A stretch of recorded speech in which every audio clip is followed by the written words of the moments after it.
Bismillahirrahmanirrahim. I am Ayaz Hussain Mangi, working as Deputy Director in the Sindh Institute of Animal Health. Sindh Institute of Animal Health is working under the Government of Sindh Livestock and Fisheries Department. I am the unit in charge of the killed vaccine unit.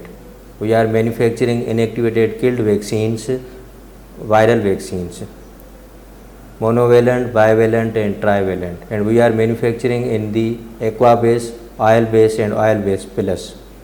During incubation, after every 24 hours, हम इसकी कैंडलिंग करते हैं और अंडे जो discard होते हैं उसके बाद हम बाकी अंडे इंक्यूबेटर में वापस लगा देते हैं।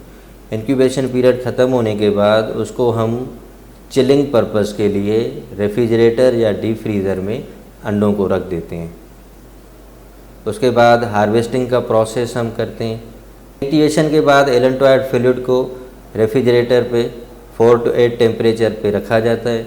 जब वैक्सीन बनाने का होता है तो हम वैक्सीन इससे बनाते हैं। हमारे पास ऑयल मिक्सर सिल्वर सन ब्रांड के हैं। 5 से 8,000 RPM पे मिक्सिंग होती है। फिलिंग करके उसके बाद हम सीलिंग करते हैं। सीलिंग के बाद हम श्रिंक पैकिंग पे चले जाते हैं। उसके बाद उसके डिफरेंट स्टेप पे QC, R&D और एनिमल हाउस पे टेस्टिंग करके उसके बाद मार्केट में डिस्पैच की जाती है। ये हमने सारा प्रोसेस आपको किल्ड वैक्सीन यूनिट में वैक्सीन बनाने का बताया है।